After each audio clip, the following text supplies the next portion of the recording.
Hello, a very warm welcome to Happy Hands Knitting Podcast. My name is Nadine and I'm coming to you from northern New South Wales, Australia, and I'm originally from Montreal, Canada. Today I thought I would do a special episode dedicated to color work and why it is so addictive. So, today on a very special Happy Hands Knitting Podcast. Okay, so I'll start off quickly with what I'm wearing. This is the famous SOLDOTNA, SOLDOTNA crop by Caitlin Hunter, Boyland Knitworks. And it is very cropped. I'm wearing it over a hinterland dress. Yeah, you definitely would want to wear this one with either over a dress or with high-waisted something because it is very cropped. And I use this yarn is from Nundle Woollen Mills and I dyed it with food coloring. The colors are a bit crazy. They're very bright and pink, but yeah, it was when I was first experimenting with dyes, hand dyeing, and I used food coloring. So I guess my color spectrum was not, that advanced. I had basically red, food coloring colors. So yeah. Oh, also, in this section here, the arrows are all meant to go this way, I believe, and it just kind of bothered me. So I think when I got halfway, I decided I was gonna mirror image the pattern and make the arrows go the other way. And then I duplicate stitched a little star in the middle. Okay, so I'm going to be consulting notes quite a bit in this episode because I am not a neuroscientist by any means, but I did do a small amount of research. So yeah, I was never one to be able to memorize my speeches in high school or anything like that.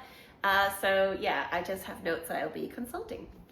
Okay, so why is color work so addictive? I feel like some of this would also apply to doing maybe a cable pattern or a lace pattern, but today I'm specifically going to speak about color work because I am currently doing a color work project, which I will talk about later. Okay, so the first thing I wanted to say is just basically about patterns in general, not the knitting patterns that we, not buying a knitting pattern for how to knit a hat, but patterning. So our brains love patterns. Okay, so a lot of my research was done using the, is it called AI Overview? Which is like the Apple AI that's built into your phone. Okay, it says, yes, our brains, and yes, it freaks me out that the AI is saying our brains. What do you mean, our brains? But our brains are wired to look for patterns. This ability helps us to learn, make predictions, and to solve problems. Okay, so that's just one little interesting point there. But what I really wanted to talk about is the chemistry in our brains. So dopamine. So if you don't know what dopamine is, it's a chemical messenger in our brain that can affect our movement, our motivation, and our mood. And it's like the feel-good drug that our brain kind of sends to us, like the love drug. So dopamine. Now, when you're doing color work, I feel every row is different, maybe not, but basically you're learning a different pattern for every row, and it's changing, and it can be, what's the word, where you pick it up and you get it, predicative? I forget the word. So you can kind of figure out sometimes what it is, but often you have to look at your chart, or if you prefer to look at the knitting steps written out. Every row you have to look at it and learn something new, learn a new pattern. And when you do this, maybe not everybody, maybe some people have to look at the chart for every single stitch in the entire round. But for me personally, after I've done the chart repeat, like say in a circular yoke, once I've done it once or twice, I'm like, okay, I get it. And by the time you get to the end, you really feel that dopamine hit because, so key points in achieving small goals in your brain. So once, I would consider that a small goal, learning the pattern and not having to look at it. I feel like that's definitely giving you dopamine. So I'm going to read about the dopamine boost. Completing small goals, no matter how minor, releases dopamine into the brain, which creates positive feedback loop, encouraging you to continue working towards your goal. So yeah, that's kind of like what's giving you the one more row, because every time you complete that row, you're getting dopamine, which is quite amazing. Also, achieving small goals improves your focus and motivation, breaking down big goals into smaller, manageable steps. So that's basically what the pattern is. It's each one is, broken down into little small chart repeats. Helps you stay motivated and focused as you experience regular feelings of progress. Yes, and after every row, our sweater is progressing, or our hat or socks or whatever are progressing, and that makes you feel good. Get this, enhanced self-esteem. Successfully achieving small goals can build confidence in a sense of self-efficacy. Amazing. And here's one that's going to come back again, and that is stress reduction. And don't we all love to knit when we're feeling stressed? If you're something from work or family or whatever, or anything that's making you feel stressed, I know I just love to sit down and knit, and it really helps me. So how's this? Stress reduction. Accomplishing smaller tasks can alleviate stress and anxiety associated with large, overwhelming goals. So yeah, pretty amazing.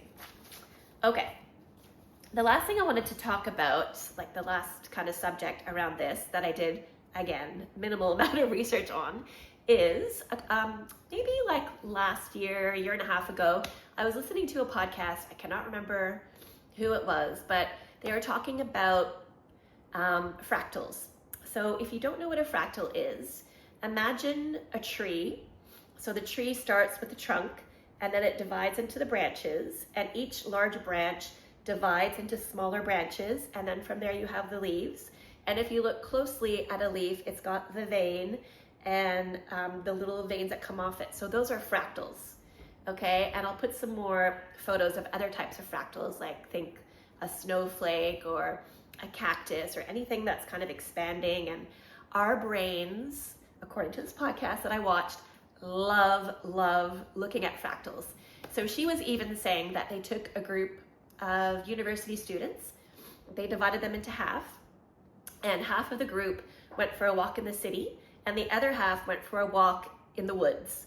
And then they all took the same exam, and definitely everyone, all the students who went for the walk into the woods did better on their exam than the ones who walked in the city.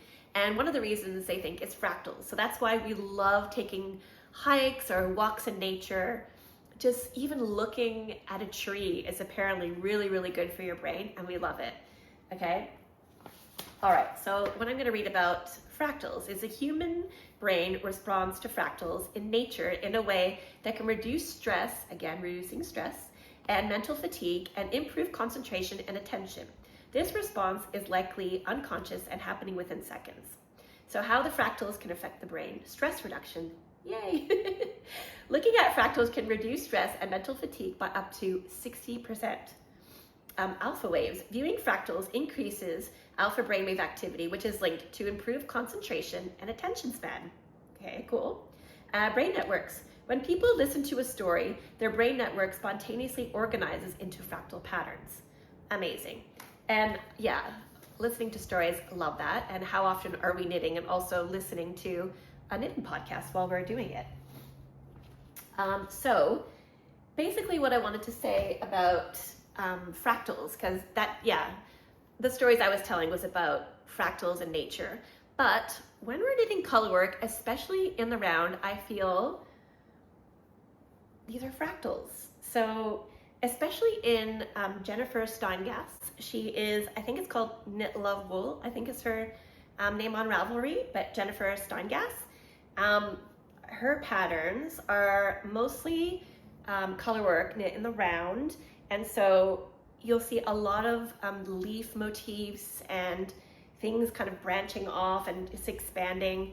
And yeah, this one, what was this one called? Oh, I don't think I wrote it, but I will put it on the screen definitely. Oh, I did write it down, hang on. Sonrae. So that's a sweater that I knit a couple of years ago. And again, I used the same dye, but more blue with a bit of purple. Yeah, have a look at all of her patterns. They're really, really beautiful, and you'll really get the sense of fractalization in her sweaters. And the current one that I'm working on, which is Caitlin Hunter, you'll have to excuse me if you see some editing today. I'm having allergies, and so I'm probably sneezing a lot, and so if the video cuts, that's why. So here's my current whip, which is Caitlin Hunter's Alpine Bloom, and I used Dyed in the Wool by Spincycle for the colorwork, and Holst Coast for the background color. And I just separated for the sleeves, so I've just finished the colorwork, and yeah, I'm very sad. But also, this one also, I would say, has a lot of fractaling in it, which, yeah, definitely knitting this has given me a lot of pleasure, and it's been so much fun. And yeah, I might have to do another one. I don't know, maybe as a sweater, like a long sleeve winter sweater. We'll see. Okay, so that's kind of like the colorwork in the round fractaling pattern, but that, you know, fractals are good, but it's also just knitting colorwork for the reasons I mentioned before, with achieving small goals, and, you know, how good does it feel when you get to the end of your row and you're like, I got this. And yeah, oh yeah, the other thing I was gonna say is also what I feel about when I'm knitting colorwork is it's kind of like foolproof. You know what I'm saying? Definitely you're not gonna really drop a stitch, you'll notice.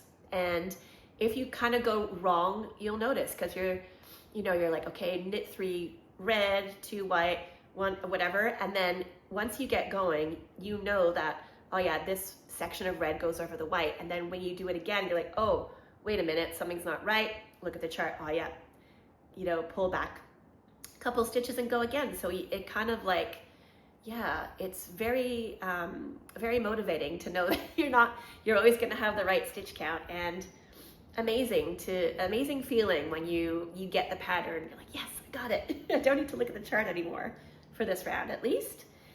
So this is one that's not, it's also colorwork in the round, but it's not that same style as these two that I showed before, because just the way that it's designed, they don't line up.